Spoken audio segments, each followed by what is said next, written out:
J'espère que vous allez bien, j'espère que vous vous portez bien. Je voulais absolument partager avec vous mon indignation.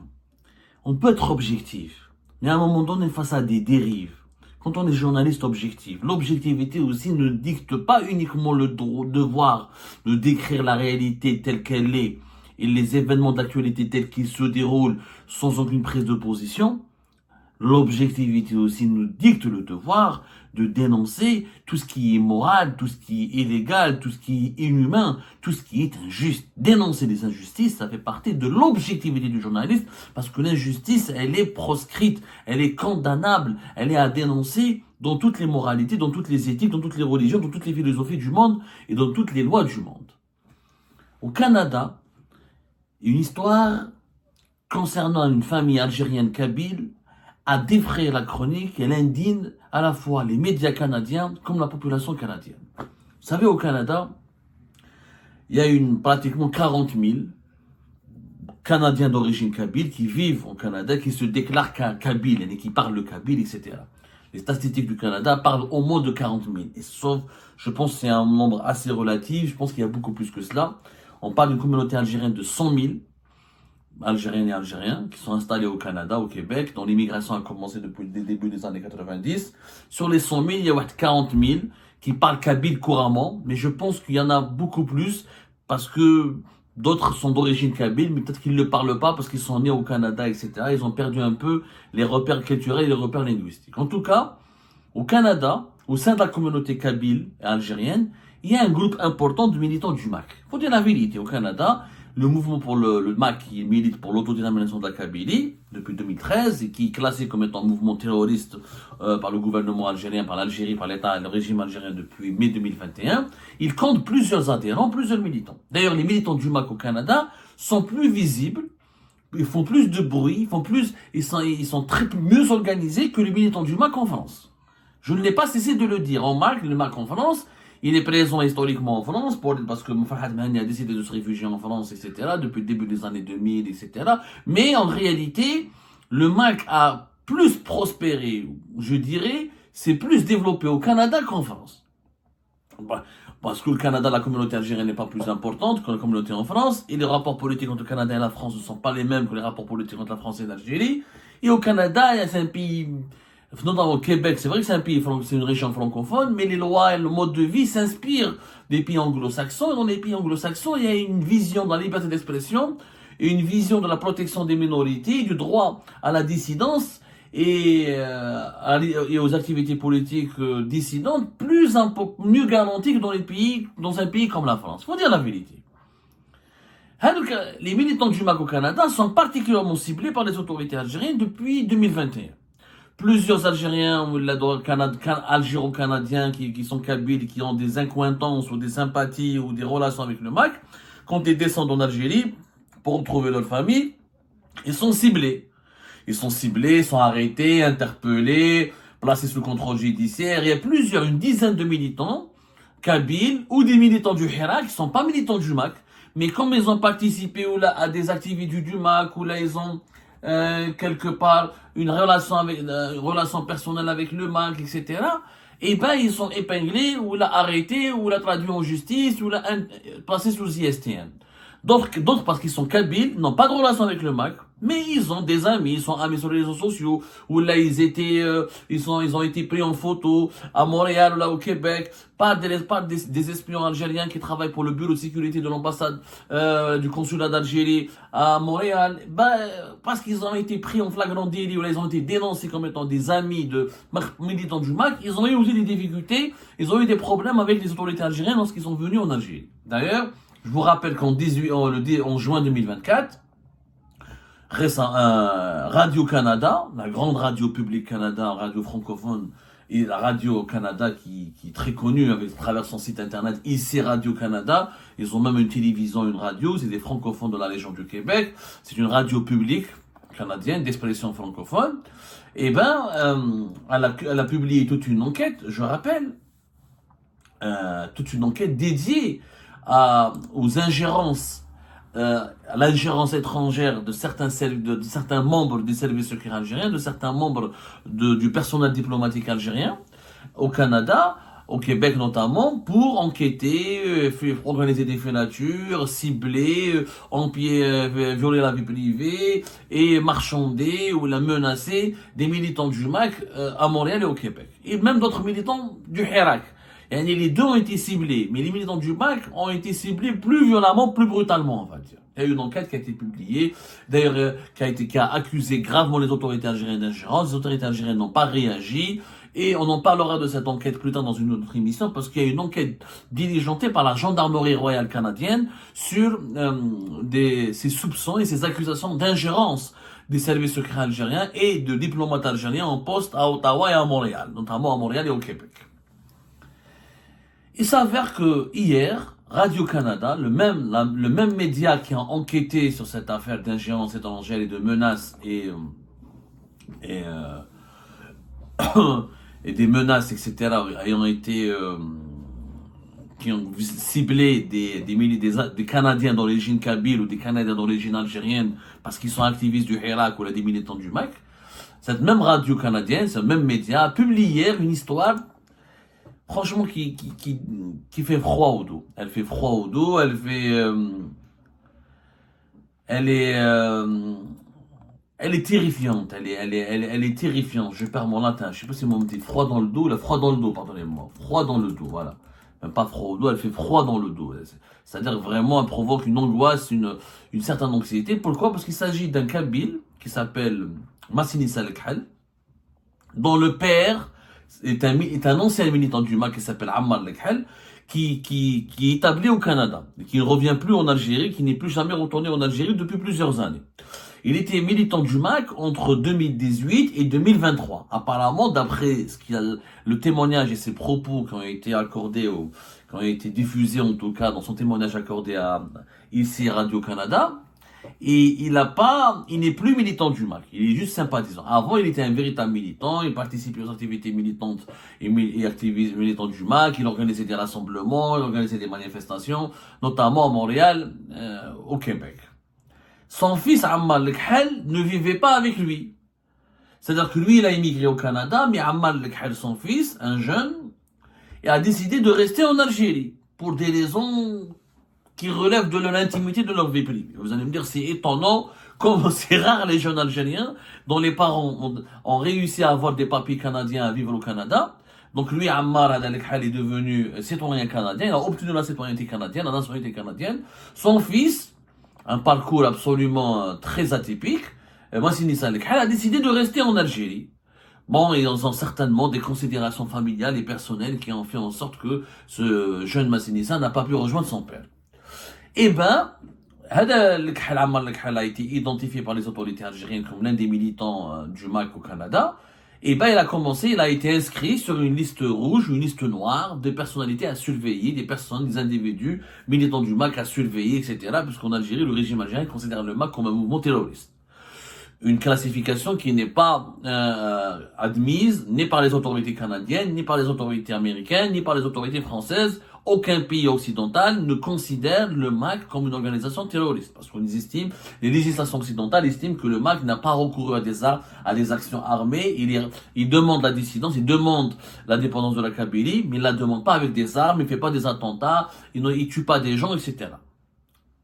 C'est le point de vue des législations occidentales. Donc, Massinissa, le fils de Ammar Lekhal, son fils Massinissa Lekhal, a été arrêté le 27 juillet 2024. Et il a été arrêté pourquoi? Pour ses relations avec son père. Massinissa Lekhal n'est pas un militant du MAC. Il est présenté comme son père comme étant un sympathisant du MAC. Ça veut dire quoi un sympathisant? Sympathisant d'un mouvement ne veut rien dire. Moi, je peux être un sympathisant de n'importe quel mouvement politique. J'ai de la sympathie pour ce mouvement politique. Mais est-ce que Massinissa Lekhal a participé à des actions du MAC? Son père dit que non. Il dit qu'il est juste, Massinissa Lekhal aurait participé à des activités pour demander la libération des détenus politiques. Il est plus hirakiste que maquiste. D'après ce que j'ai pu comprendre pour le moment de ce dossier. Et Massini Salihal a été arrêté et les services de sécurité l'ont inculpé essentiellement pour ses relations et ses liens avec son père. La preuve, durant l'enquête, qu'est-ce qu'on lui reproche? On lui a sorti un voyage où il a rendu visite à son père en 2019. On a exploité ses messages privés sur WhatsApp, sur Facebook, etc. avec son père.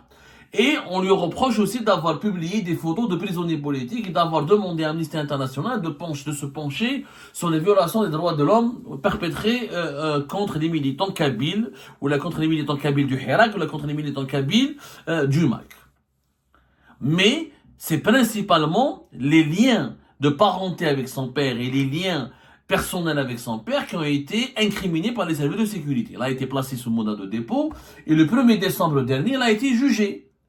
Il a été reconnu coupable de crimes d'atteinte à l'intégrité territoriale, incitation à la haine et apologie du terrorisme. Il a pris 5 ans de prison ferme. 5 ans de prison ferme, juste parce qu'il est le fils d'un militant du MAC. 5 ans de prison ferme. Parce que son père est un militant du MAC. Mais lui, c'est vrai qu'il a demandé à Amnesty International d'enquêter, il a demandé la libération des prisonniers politiques. Moi, je demande, personnellement, Abdou Samar, je demande la libération des prisonniers du MAC. Ça ne veut pas dire que je suis un sympathisant du MAC. Au contraire, moi, je dénonce l'appel du MAC à l'indépendance de la Kabylie. Je lutte contre les idées du MAC. Je les rejette. Je les condamne. Et je lutte, et pour moi, la Kabylie, elle est partie intégrante de l'Algérie. L'Algérie, elle est unie et indivisible. Mais ce n'est pas pour autant une raison pour que je applaudisse l'emprisonnement arbitraire des militants du MAC. Je n'ai pas la même opinion qu'eux, je ne la partage pas. Je trouve qu'ils sont radicaux, qu'ils ne sont pas dans la vérité, ils ne sont pas des terroristes. Ils n'ont pas commis de crime. À partir du moment où l'opinion demeure une opinion, elle n'est pas un crime. Le crime, c'est quoi? C'est de toucher à l'intégrité physique, de contraindre les gens par la force, d'épouser leurs idées, de couper les routes, de couper les ponts, de faire des attentats, des actions armées, de fermer les établissements publics. Là, oui, je dénoncerai. Là, les militants du MAC, ils ont le habs. Si vous les mettez en prison pour les actions de violence et des actions de brutalité, oui. Mais pour une opinion, je suis pas d'accord. Je trouve cela excessif, exagéré et injuste. Donc, Massinissa, le fils de Ammar Lekhal, il n'est pas un militant intégré au MAC. Il aurait de la sympathie du MAC. Peut-être que cette sympathie s'explique juste, comme je viens de le dire, par une indignation face à l'injustice dont souffrent certains militants du MAC qui ont été emprisonnés, accusés de terrorisme et d'atteinte à l'unité nationale, juste parce qu'ils ont une opinion. C'est vrai que le MAC menace l'unité nationale, mais il ne la menace pas par des actes physiques. Pour le moment, il milite politiquement. Il n'a pas milité militairement. Il n'a pas une milice, il n'a pas une armée, il n'a pas fait des actions armées, il n'a pas fait des actions violentes. On peut lutter contre les idées du MAC, c'est mouchkil. Mais s'ils avaient dépassé les lignes rouges, on les aurait sanctionnés. Que, par exemple, oui, certaines idées sont dangereuses. Je peux les condamner, je peux les juger avec du sursis, avec des amendes financières, avec des amendes, un rappel à l'ordre. L'unité nationale, l'Algérie, bien sûr, le régime algérien, comme tous les États du monde, ils ont le droit de protéger l'unité nationale. C'est comme tous les pays, même au Canada, les militants et les séparatistes québécois, à un moment donné, ils ont été sanctionnés, ils ont été punis, etc. Mais on ne condamne pas quelqu'un à la prison, à 5 années de prison ferme, juste parce qu'il est le fils d'un militant du MAC. C'est une grave injustice.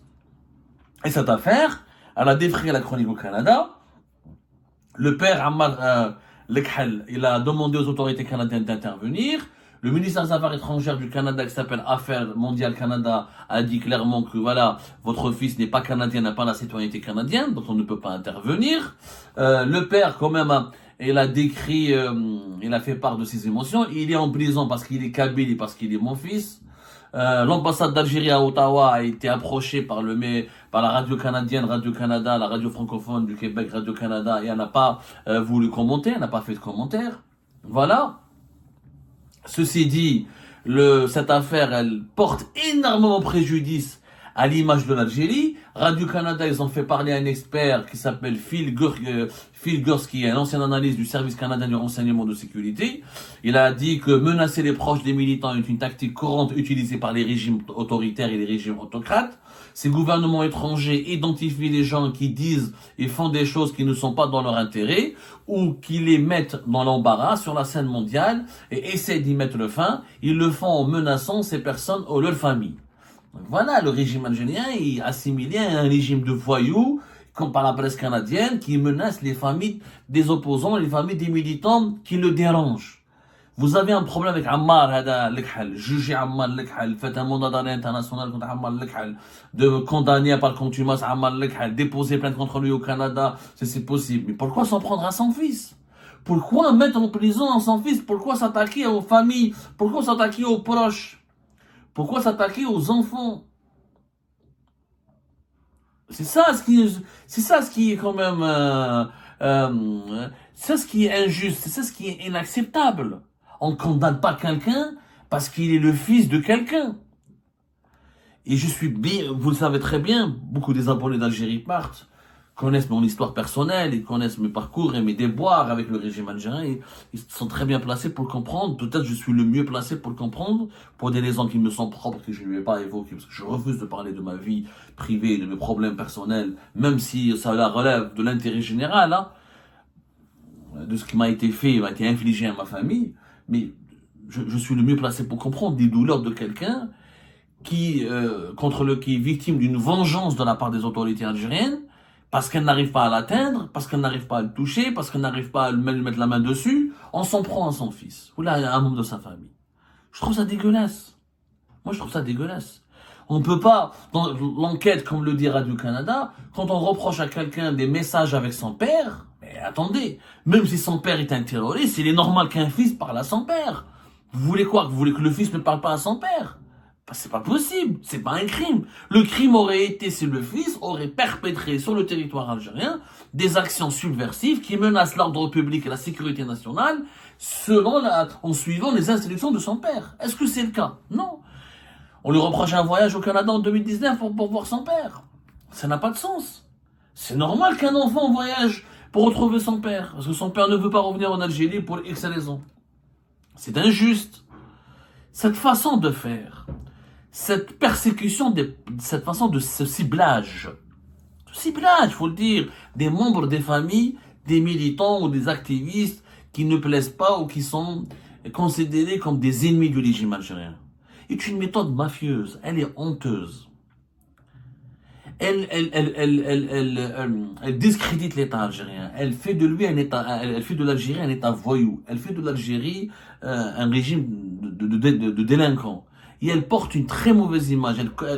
Elle discrédite l'image de l'Algérie dans le monde. Le régime algérien a le droit de lutter contre le MAC. Il ne peut pas le considérer comme terroriste. Il n'a pas commis d'acte terroriste.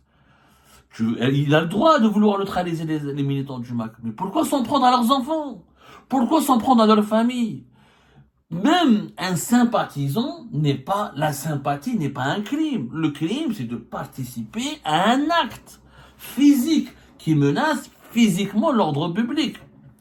J'ai de la sympathie pour. Donc les sympathisants des islamistes du fils, est-ce qu'ils sont tous coupables des dérives du fils? Non. Est-ce que les sympathisants de Daesh sont tous des terroristes membres de Daesh?